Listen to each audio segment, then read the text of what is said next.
welcome back, and I do apologise for the break that we've had, the technical issues with our live streaming, but we have a very efficient staff member here who is filming it on her phone. So I'll continue on where I was before. Glenn already mentioned the heavy vehicle safety event. I also attended 3 of the 4 16 days of activism walks. Unfortunately, I was suffering with some health issues and couldn't do the walks, but other than that, it was very well attended by everyone else that walked. And I don't think there's anything else there that needs too much mention. So I'll hand over to our Deputy Mayor, Councillor Hoy. Thank you. Like everyone, the induction was very interesting. It was a great learning curve and also a bonding session with everyone.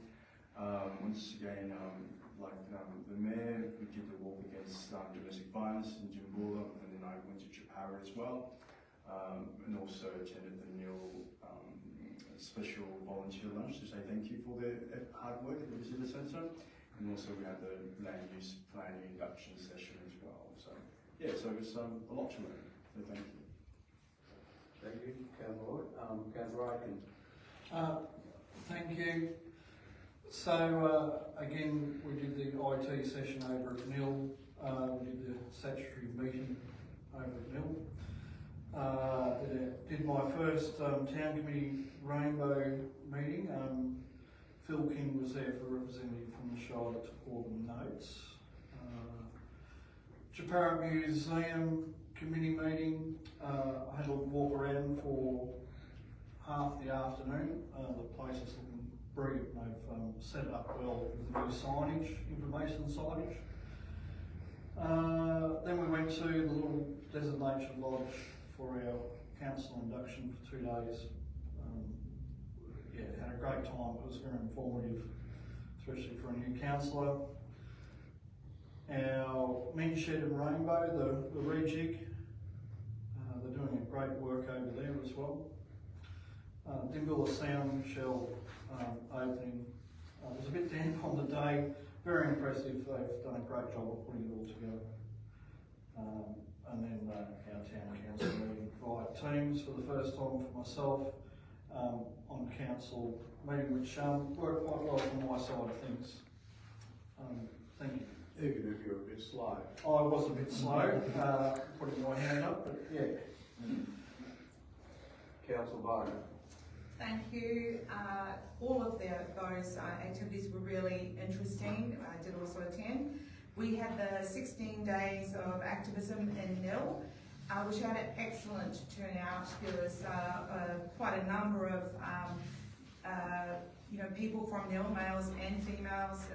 Considering it was about standing up for gender equity and walking against, showing our sense of community in regard to domestic violence not being okay, and about that. It was a really great turnout, a really great barbecue by the CFA down at the lake. It was a very pleasant evening.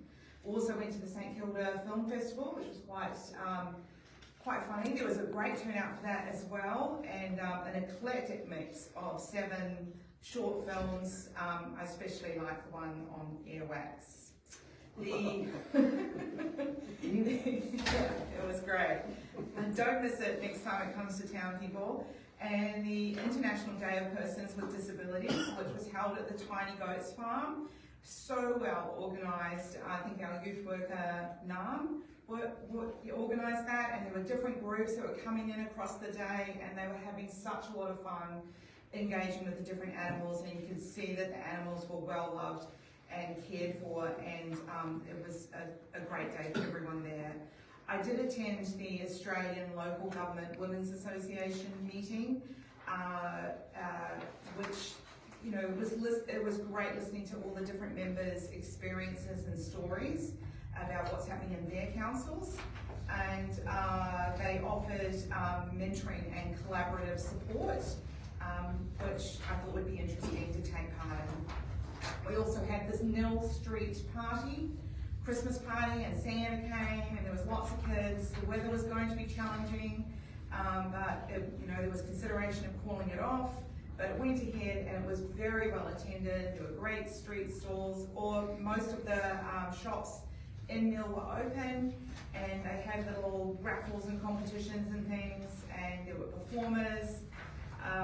It was great. It was a good result, and there's a few things that we'll unpack and consider for next year as well.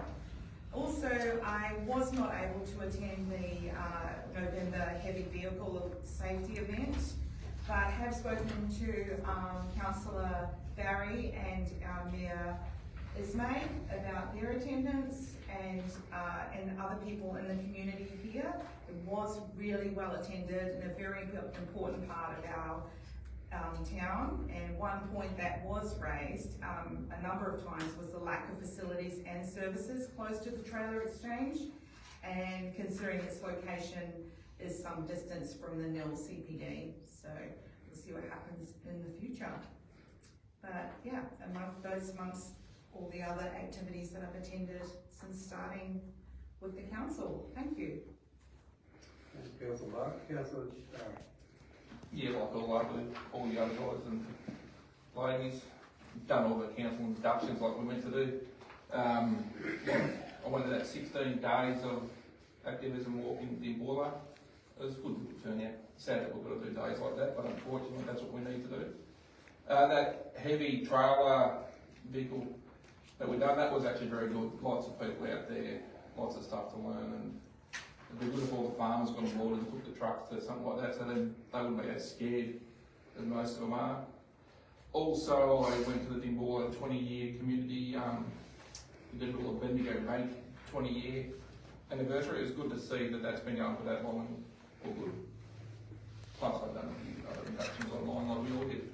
Thank you. Thank you, Councillor Barry. Councillor Clark. Yes, Not voice. correct. Obviously, there's one here in the list that I failed to omit. Was on the 11th of November. I attended the Anzac Memorial in Rainbow. Huge turnout from the Rainbow and area people. Fantastic to see. Obviously, the inductions and learning required is been a bit daunting, but we've worked our way through it. I attended 3 of the 4 16 days of activism walks. Certainly, as Councillor Barry said, it's just a pity we need stuff like that to have to raise that issue. Shouldn't be happening at all. The Dimbula Sand Show opening, everyone said the rain and the weather sort of put it off. I actually felt it actually gave it a little bit of, shall I say, class in that the music seemed to really bounce a lot more. I thought I was really enjoying it actually. And of course, the land use planning online. I'd say that was quite enjoyable. It was actually quite informative, but unfortunately, me doing it online was made it a little bit hard because I couldn't find a decent land seat to sit on for the whole period. So, thank you very much. Thank you. Okay, item 7, correspondence. Is there any question from anyone regarding correspondence? If not, there is a recommendation, and I'll ask for a mover. Councillor Barker, sorry. I move that council notes the attached correspondence, attachments numbers 2 to 8. Thank you. Can I second it? I'll second that. Councillor Barry. No further discussion? If not, put the motion. All in favour? Against? Motion carried. Thank you. Item 8, Assembly of Councillors, and also a recommendation. I'll recommend, I'll move that the council makes the Assembly of Councillor records as presented. Attachment 9. Thank you, Councillor Aikens, and a second. Councillor Yoy, thank you. All in favour? Against? Motion carried. Thank you. Okay, item 9.1, planning permit application, Dimbula Road, planning planning permit application PA 1841-2023-368 Dimboola Park Road, Dimboola. This application proposes subdivision within the farming zone. The proposal includes subdivision of one existing lot into two lots and the creation of a carriageway easement for shared access over an existing access driveway. The application was advertised pursuant to section 52 of the Planning and Environment Act. There were 3 submissions. The submission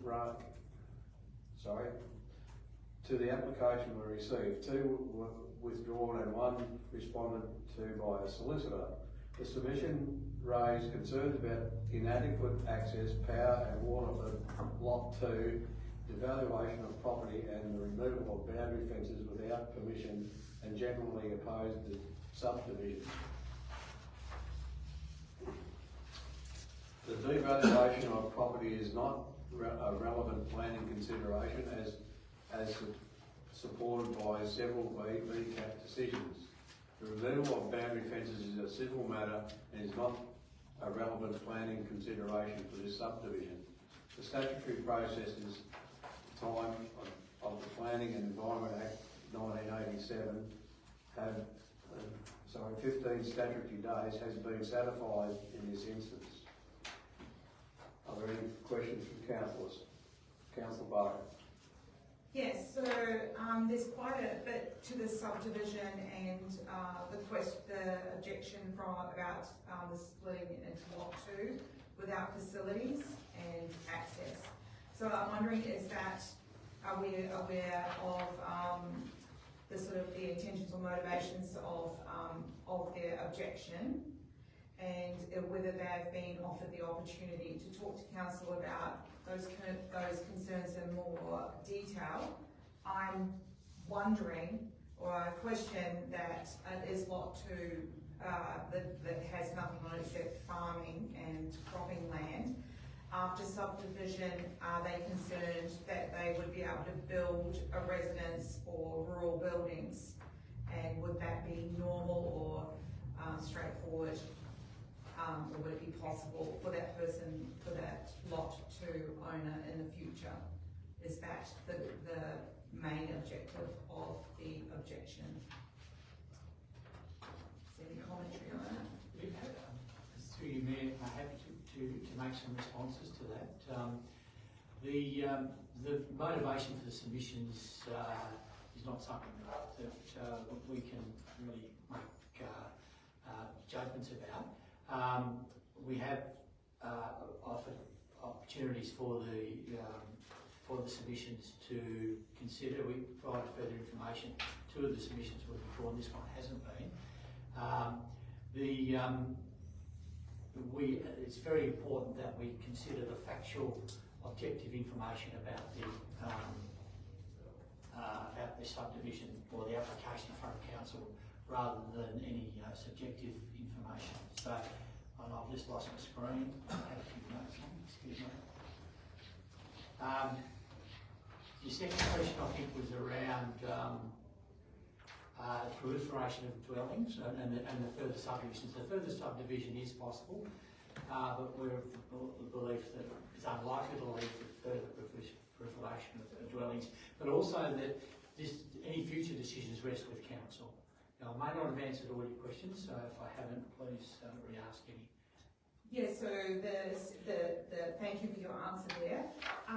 The second lot that has no sheds or rural dwellings or anything on it, you know, I can imagine that anybody who purchases that land would want to be able to have those type of buildings on there, and you're saying that that would be a part of an application in the future, and would that be normative for that to be something that could be granted to the owner of that land on a normative, factual sort of, I mean, I guess I'm asking something that's into the future, but it does seem like this land is barren of anything apart from farming or cropping, and wanting to perhaps speak, consideration of the objection. Through you, Mayor, given the size of the block of the subdivision and the area that's been taken off, a likely outcome is that it's added to another farming enterprise with existing dwelling. But there are a number of possibilities, and it may be that someone in the future wishes to place a dwelling or other outbuildings on there. They would need to consider that. Council would need to consider that at the time. And thank you for your answer. And would that also mean that the new owner of Lot 2 is able to access the property without going through Lot 1 with this subdivision? As I understand it, they need to go through, there's an easement created, and so they do need to use that easement. They have absolute rights to cross there, so they can't be obstructed from crossing that with a properly constituted easement across the property. Thank you. Okay, is there any further questions? No? If not, we have a recommendation. Yeah, I move the motion that the council issues a notice to decision to grant a permit in relation to the planning application PA 1841-2023 for the subdivision of land into 2 lots, execution of 2 dwellings in creation of carriageway easement at 368 Dimboola, Rainbow Road, Dimboola, Vic 3414, Crown Allotment 167, Parish of Dimboola, subject to the following conditions 1 to 10. Thank you. And a seconder? Councillor Clark, thank you. Do you want to speak to the motion? Not really a lot of effort's gone into it, so I think if the council think it's all right to do, I think it should be okay for them. Councillor Clark? Now, as far as I can see, obviously there's been a lot of background work with this, and this has all been put forward to us here. Councillor Barker's obviously raised 1 or 2 little questions I was looking at, and that have been answered. So, no, I have nothing further at this stage. Okay, is there any speakers against the motion? If not, put the motion, all in favour? Against, the motion carried, thank you. Okay, item 10.1. Agreement under section 173 of the Planning and Environment Act 1987. This report recommends council authorise the Chief Executive Officer to sign the section 173 agreement under common seal of the Hindmarsh Shire Council. The section 173 agreement is proposed in accordance with condition 4 on the approved planning permit for the subject land 1 Dimboola Road, Nil.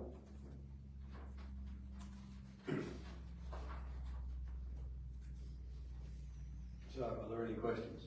Councillor Barker. Thank you, Mayor Ismay. I do have a few questions. So, I was wondering if I can find out, can the property be sold with permits without having commenced any constructions? Yes, it can. Thank you. And what is the intention of the applicant in negotiating an adapted 173 for this property rather than starting construction? I'm not sure. Can you give me a moment just to consider that? Sorry. That's right.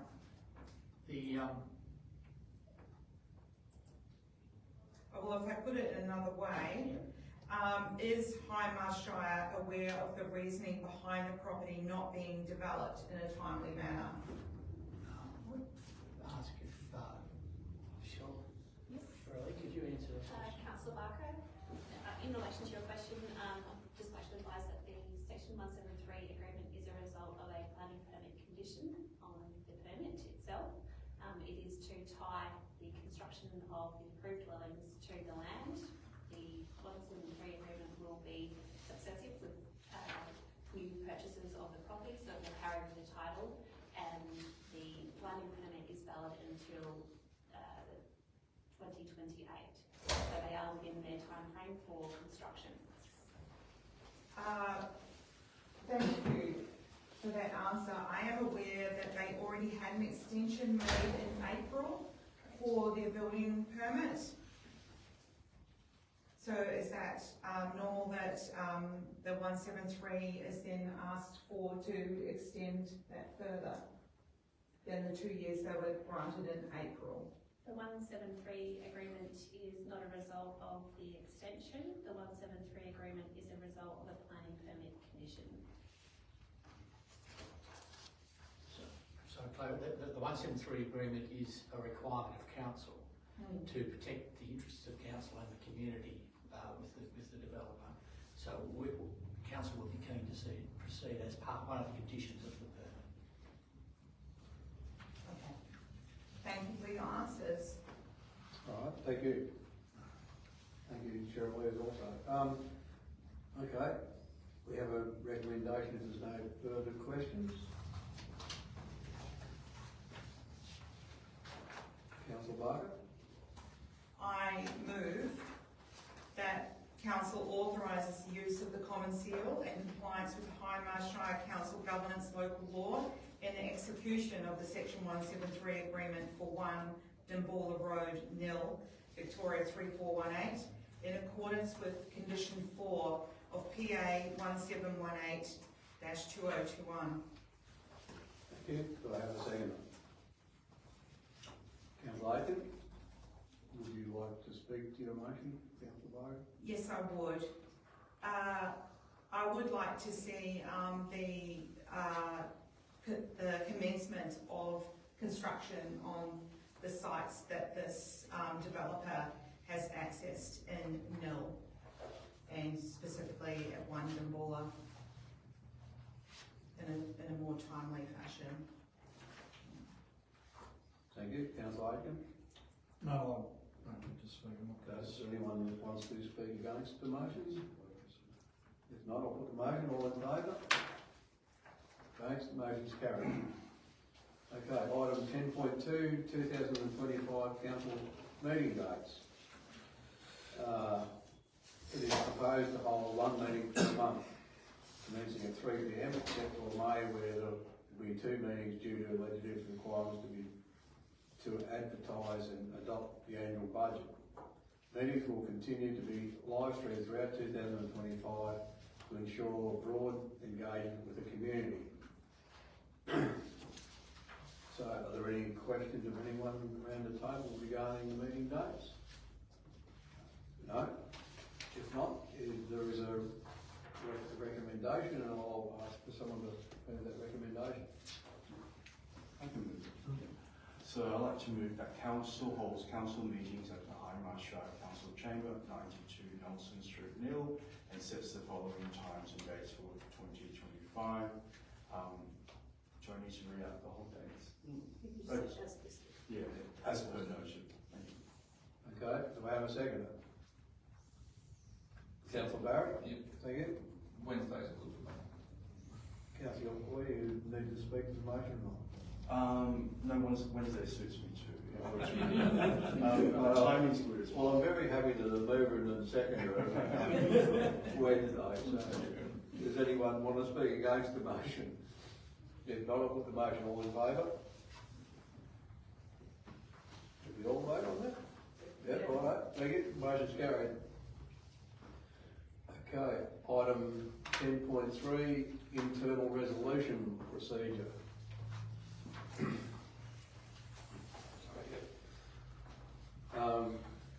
Item 10.3 with amendments to the local government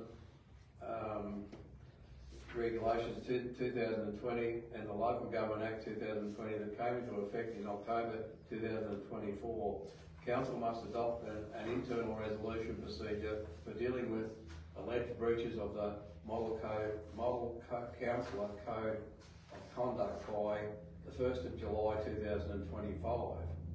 The aim of the internal resolution procedure is to address any alleged breaches of the Model Councillor Code of Conduct before they are escalated to formal processes like internal arbitration.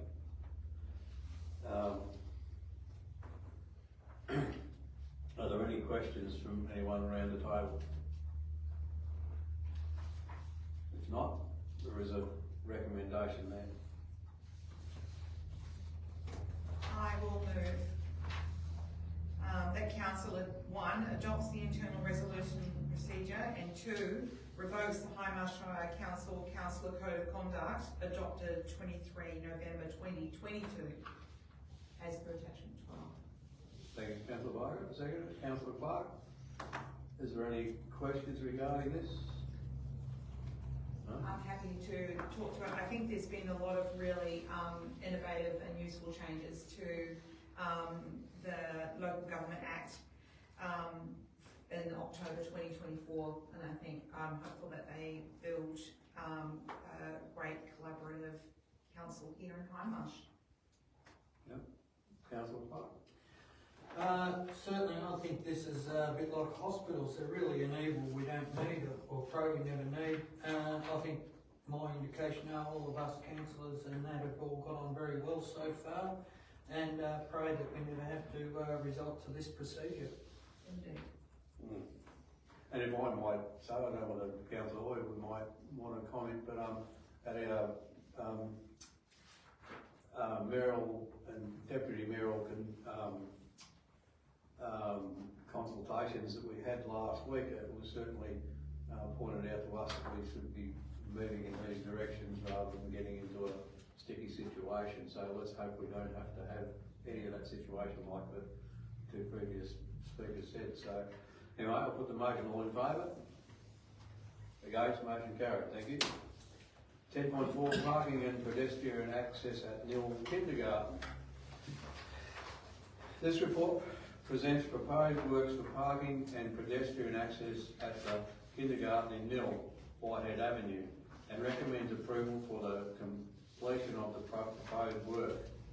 It is proposed that staff undertake works to sustain the current service in the medium term. $50,000 excluding GST to undertake the required works.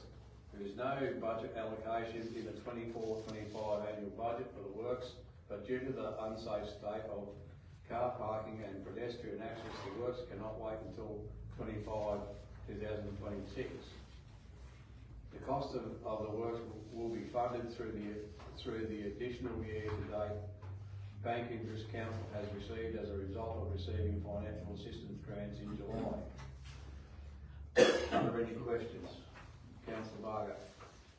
Thank you, Mayor Ismay. I have a question in regard to, there's a list of changes that will occur around this facility, and I was wondering, will there be any trees, significant trees removed in this process? Thank you, Mayor.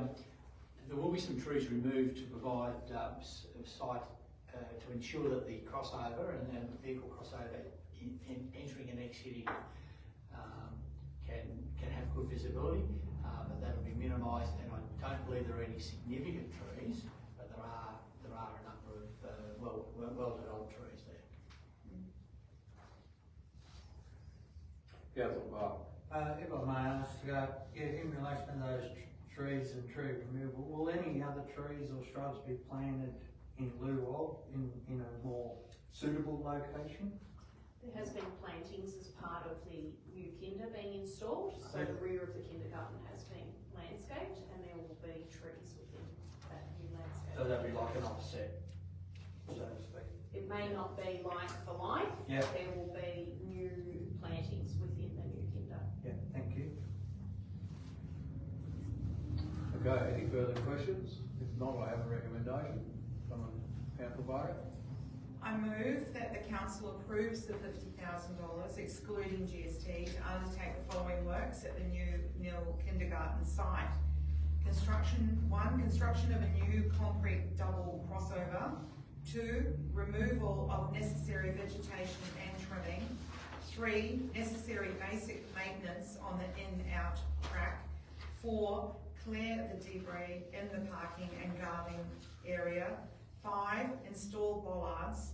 And 6, install a gravel pedestrian path to and from the bus point as per attachment 13. Thank you, Councillor Barger. Is there a second?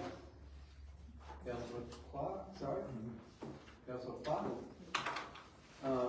Would you like to speak to the motion, councillor Barker? Yes, I would, thank you. All right, thank you. Yeah, it's May.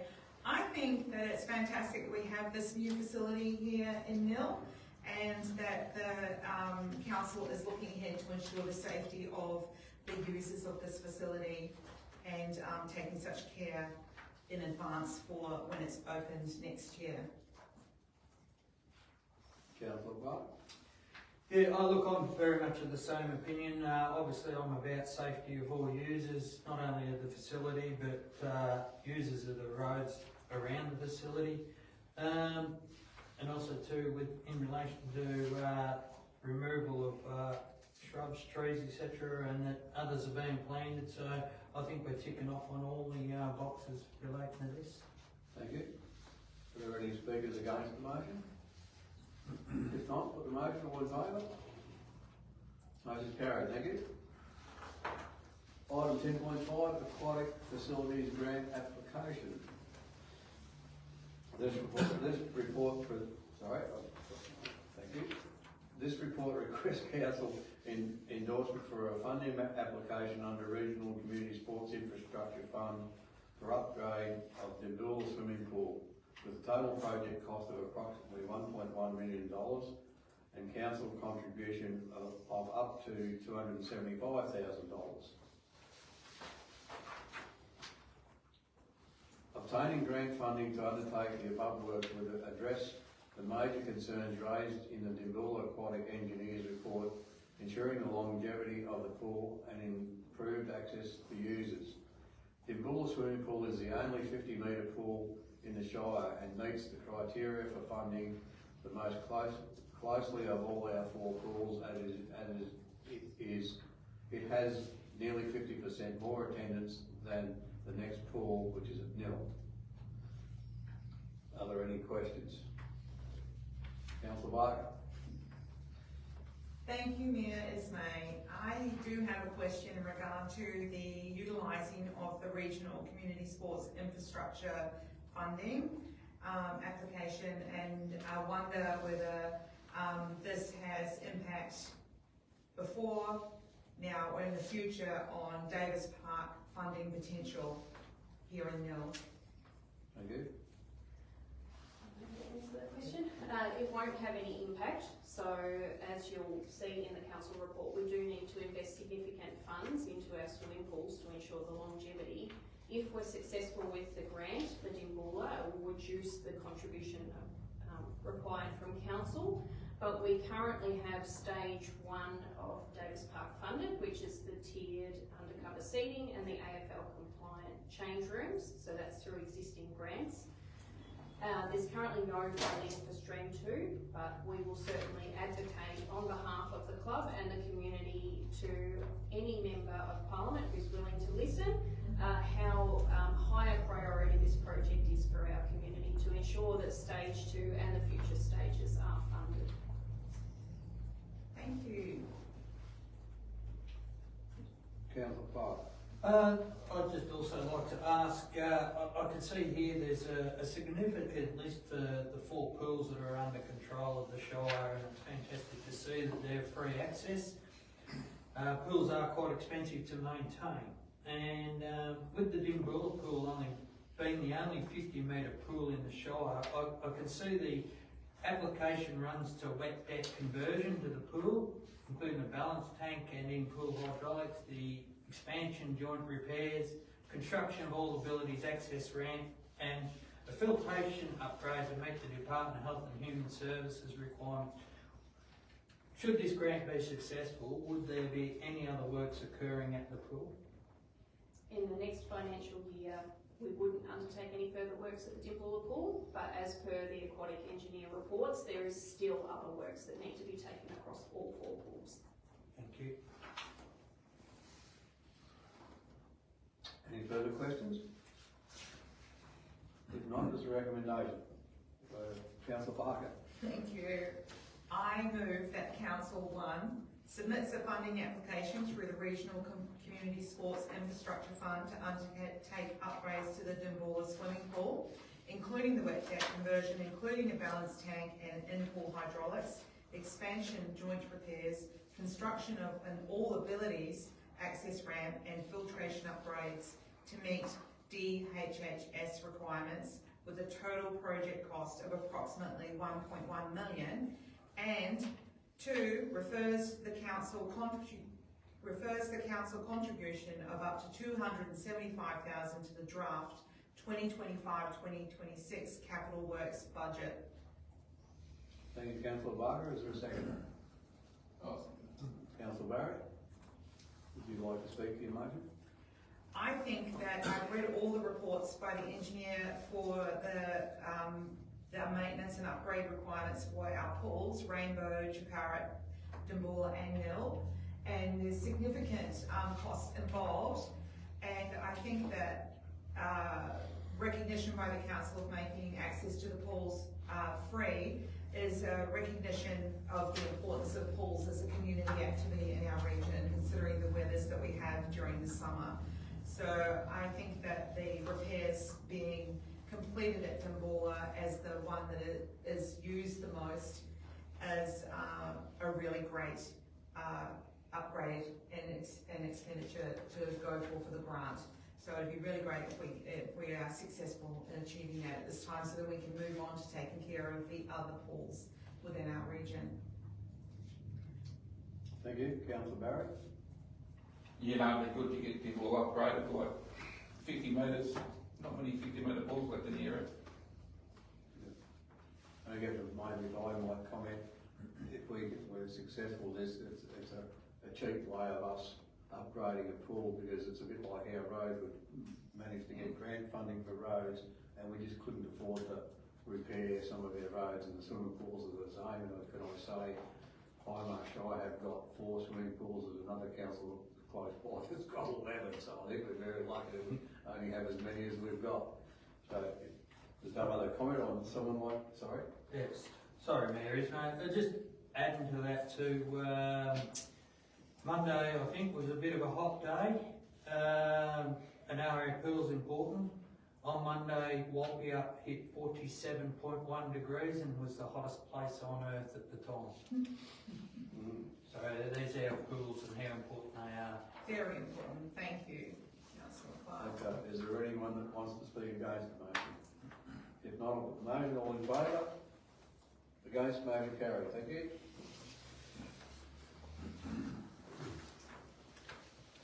Item 11, council committees. 11.1, Rainbow Township Advisory Committee held their January on the 18th of November 2024. A copy of the minutes are included as an attachment. Are there any questions? If not, there is a recommendation. I'll ask for a motion.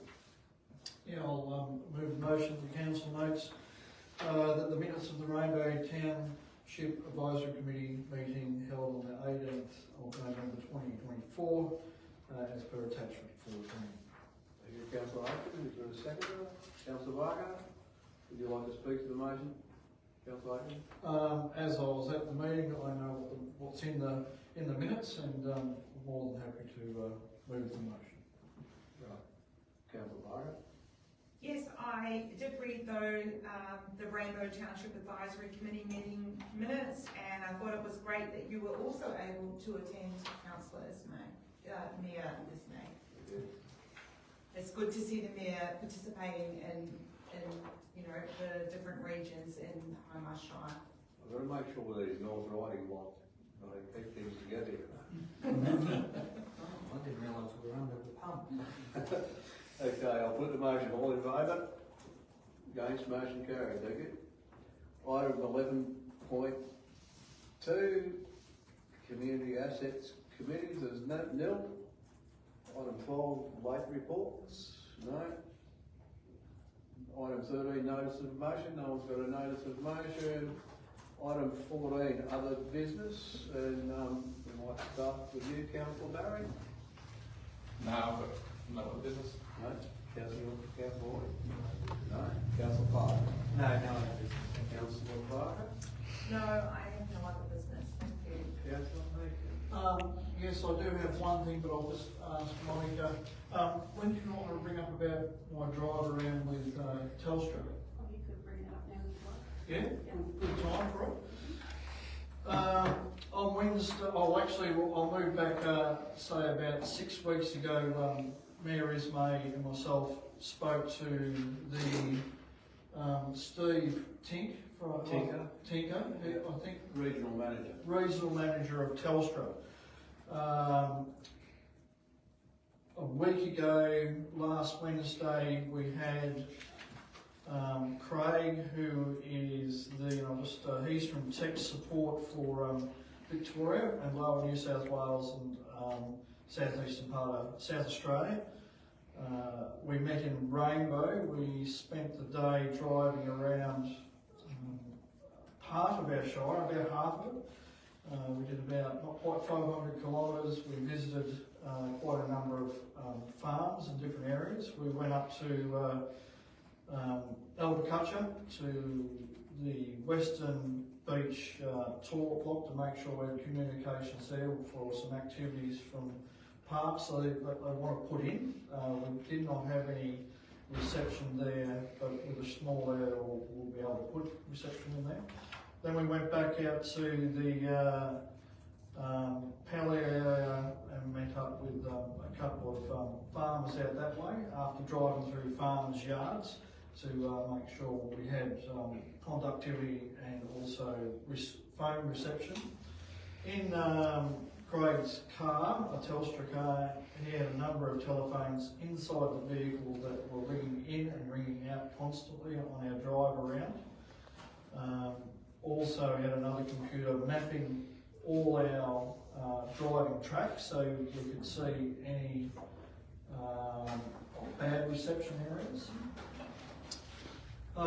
Then we head around to the northern part of Lake Hindmarsh through Amy Johnson Highway up to the Netting Fence Road, back down the, I think it's the Deptford School Road, which ends up at, where's the grain centre out there, or the copy that has the grain centre? Decades? Yeah, out past Decades, pulled up on the hill to do some checking of the 3 towers we're bouncing from, because they're having problems there. This is with Telstra, not Optus. That's the main thing we'll see what we did here. That with changing from 3G to 4G, and we spoke to one chap on the hill up there, we could see the 3 towers in the area, but we couldn't connect to any of them. Maybe we could actually see 2 of the towers, unfortunately. We moved from that spot around to, James, what was the next chap we went and seen that you sent me the message? I didn't write his name down here. Miguel Bruce. No, it was the next one along, the big chap. Miguel Bruce. What's his first name? Daniel. Daniel. Ah, yes. To Daniel's, I think it's a duck breeding place. Growing place. So he also was in between the 2 towers of Netherby and Nil and having great problems out there. So we had a good chat to him. Went around to another farmer's place after that and ended up at James Barry's place out at Dreams Run.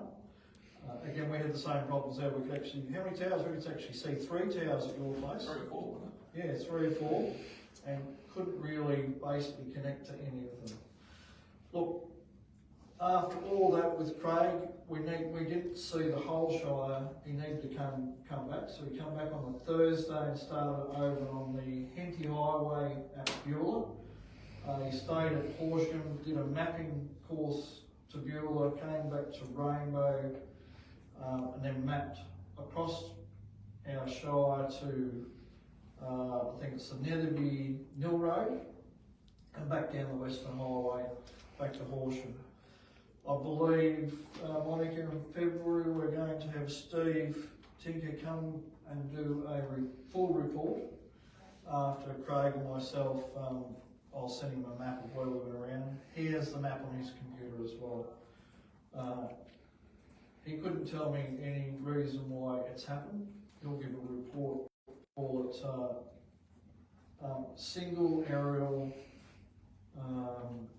Telstra towers instead of multiple aerial Telstra towers. And because of the going to 4G, it would be yelling into the system, and I'm not too sure what that means. But basically, he said it's like talking in a very loud room. The system can't hear everyone trying to get communications. It's not working that well. They're going to try their darndest to upgrade it, but after Steve comes to our February meeting to have a discussion with us, then they can do a report back and we can send in, look, we need to get these things fixed up, because it's worse than what we have on 3G. Any queries or doubts from the councillors? Didn't do any tours from Rainbow to Parrot or Parrot to Dimble. So on the way up, Craig did a tracking report all the way from Horsham through to Gimbula, Parrot, Ellen, Rainbow. So he asked me, we couldn't backtrack anything, so we had to do a bit of a zigzag across our shire. So he did do a report up through that area as well. Yes. What about Yannick Netherby Way? No, we didn't get out that far. I did ask Craig if he could possibly come back before our February meeting, and he was just going to talk to his boss Steve if he could come back and either grab myself or somebody from NIL that knows the area and do that tracking at that area as well. So No, thank you. Well done. Yeah, well done. Very handy. We've got someone techno savvy like yourself on council that understands all this stuff, and you are very good with electronics and stuff. So it will be lost on me to a certain extent. I think that's really good. So council is committed to working with Telstra to advocate for coverage now that 3G has been turned off. We will continue to advocate for improved coverage, and I think, all we can do is just keep pounding these people, because I guess our lack of population, we just don't get listened to, because, if this was in the city somewhere, it would be, jumped on straight away, wouldn't it? So anyway, and communication in the bush is very important, and we get people all the time in Council Park who was just, using GPS and ended up out in the desert and all sorts of places, and if there's no communication out there, it's pretty scary stuff. So, anyway, thank you for that report. Yeah, well done. Is there anything further anyone needs to say after that? No? Alright, so item 15, confidential reports, and I have a recommendation there. Councillor Farr. If I may move a motion, Mayor, that the meeting be closed in accordance with section 66(2)A of the Local Government Act 2020 to consider reports containing confidential information as defined by section 3 of the Local Government Act 2020 and /or part 4 of the Freedom of Information Act 1982. There's two items listed there in the agenda in relation to the Youth Shire Council 2025 nominations, and also the Australia Day Awards. Thank you, Councillor Farr. And a seconder? Councillor Hoy, thank you. All in favour? Against? Motion carried. We'll be coming back after this. So we are now about to go into confidential. I'll thank everyone out there that's listened and watched us today, where they could watch us without the techno support, and thank you for videoing us on her phone, which is very good of her. Hopefully we'll have all our technical issues sorted out by the time we meet again next year. And thank you for watching in, whoever's been there today. It's good that we'll be able to do all this live stream. Thank you.